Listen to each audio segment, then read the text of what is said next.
इस बार बसंती ने प्रण लिया था कि वह अपने पति के नाम का करवा चौथ का व्रत नहीं रखेगी, क्योंकि वह अपने पति की मौत की तारीख तय कर चुकी थी। वो बात अलग थी कि करवा चौथ के अगले ही दिन पुलिस ने इस बात का खुलासा भी कर दिया था कि उसके पति की हत्या उसी ने की है। दरअसल मामला है मध्य प्रदेश के ग्वालियर का।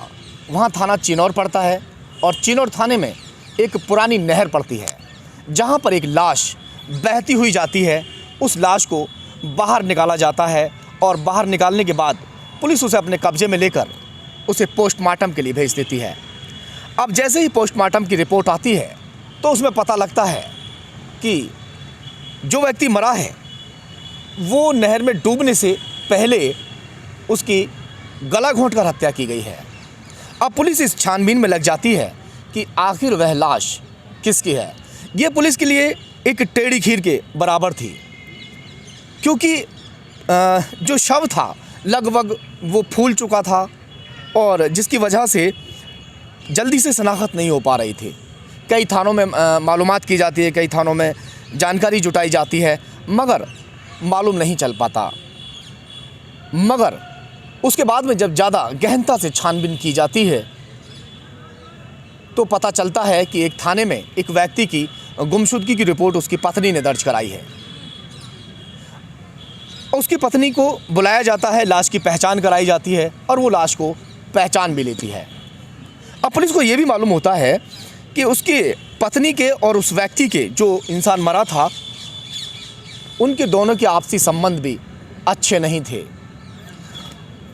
अब वो पत्नी से पूछताछ करती है कि आपके पति किस तरह गायब हुए, और तो पुलिस पूछताछ में वो बताती है कि वो नशे में धुत रहते थे, शराब पीते थे, नशा करते थे, तो शायद इसलिए वो नहर में जाके गिर गए होंगे कहीं।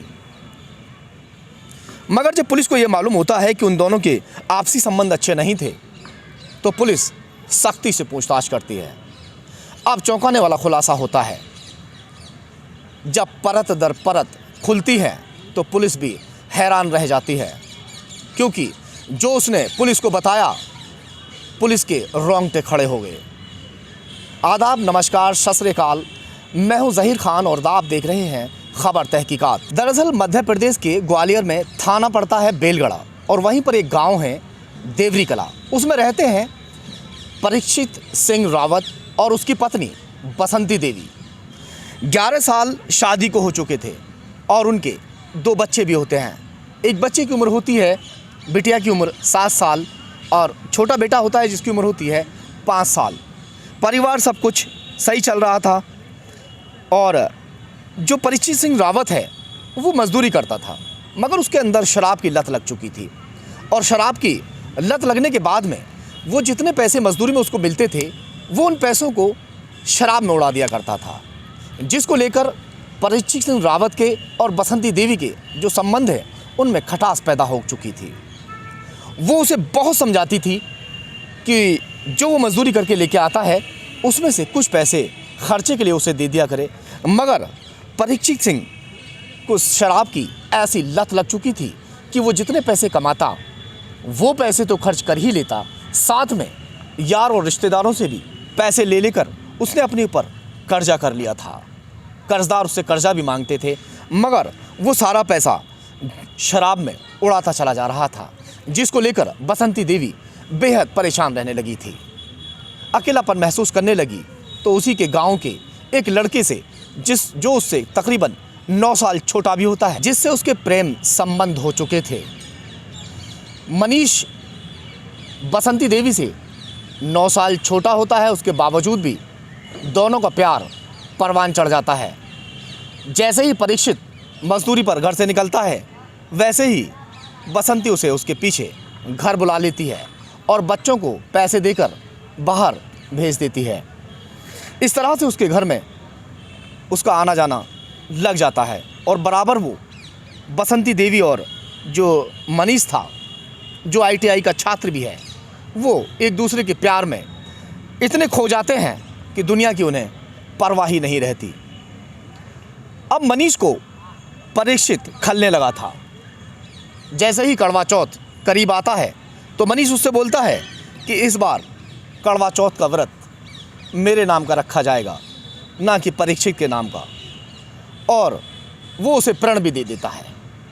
और बसंती देवी प्रण लेती है कि इस बार कड़वा चौथ का व्रत वो मनीष के नाम का रखेगी, क्योंकि वो उसकी मौत की तारीख दोनों तय कर चुके थे और वो साजिश ये रच रहे थे कि किस तरह से उसे मौत के घाट उतारा जाए। और उन्हें ये मौका मिल भी जाता है। परीक्षित रोज़ाना की तरह शराब पीकर शराब के नशे में धुत होकर रात को घर पहुंचता है। वो नशे में इतना धुत था कि उसे खुद का भी मालूम नहीं था कि वो कहाँ गिर रहा है, कहाँ पर पड़ रहा है, क्योंकि गिरता पड़ता किसी तरह से वो घर पहुंचता है। बसंती देवी मनीष को फ़ोन करके इसी मौके की, क्योंकि वो तलाश में थी कि जिस दिन वो नशे में इतना धुत होगा कि उसे खुद की भी मालूम नहीं होगी, उस दिन इस वारदात को अंजाम देंगे। वो मनीष को घर बुलाती है और मनीष फ़ोन सुनते ही तुरंत वो घर पहुंच जाता है। घर पहुंचने के बाद दोनों मिलकर गला घोंट कर उसकी हत्या कर देते हैं। वारदात को अंजाम देने के बाद अब उसकी लाश को ठिकाने लगाना था, क्योंकि मनीष अकेला था। उसकी लाश, क्योंकि जो परीक्षित था वो इतना भारी भरकम भी था कि वो अकेला उसे लेकर कहीं नहीं जा सकता था। अब उसे एक साथी की भी ज़रूरत थी जो उसे पकड़कर बाइक पर बैठ जाए और वो उसकी लाश को ठिकाने लगा दें।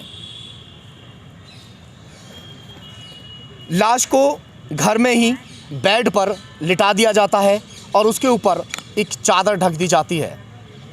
बच्चों को इस बात की भनक ना लगे कि उनके बाप का कत्ल हो चुका है, तो जो बसंती है वो लाश के बराबर में ही सो जाती है। उसके बाद में सुबह बच्चे रोज़ाना की तरह उठते हैं। वो बच्चों के लिए नाश्ता तैयार करती है, बच्चों के लिए खाना तैयार करती है, टीवी देखती है लाश के बराबर में बैठकर, लाश के बराबर में बैठकर नाश्ता करती है, खाना खाती है। बच्चे जब पूछते हैं कि पापा आज क्यों नहीं उठ रहे, तो कहती है कि पापा की तबीयत आज ख़राब है, उन्हें परेशान ना करो, बाहर खेलो। बच्चों को पैसे देकर बाहर भेज देती है। अब उसे इंतज़ार था शाम होने का कि जैसे ही दिन ढलेगा वो उसकी लाश को ठिकाने लगाएंगे।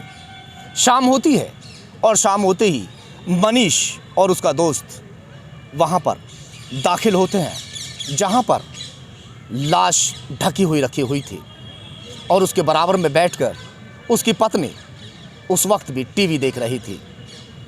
कैसा दिल होगा उसका कि पति को, जिसके साथ उसने 11 वर्ष गुजारे, उसी के बराबर में उसकी लाश के बराबर में बैठकर रोने की बजाय वहाँ पर टीवी देख रही है। खैर, अब मनीष और उसका दोस्त उस लाश को उठाते हैं और बाइक पर रखकर ठिकाने लगाने के लिए रात के अंधेरे में निकल जाते हैं।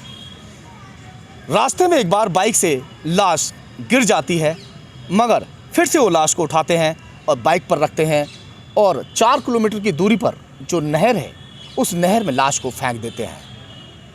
अब लाश अगर दूर निकल जाती बहती हुई तो इस केस का शायद खुलासा भी नहीं होता, मगर लाश डूबने की बजाय लाश ऊपर आ जाती है। और लोगों ने सुबह को जैसे लाश को देखा तो पुलिस को सूचना दी और पुलिस ने लाश को बाहर निकाल के इस तरह से खुलासा किया कि वाकई काबिल तारीफ़ है। खैर, मिलते हैं फिर से ऐसी ही किसी सच्ची घटना के साथ। ध्यान रखिए अपना और अपनों का। तब तक के लिए जय हिंद।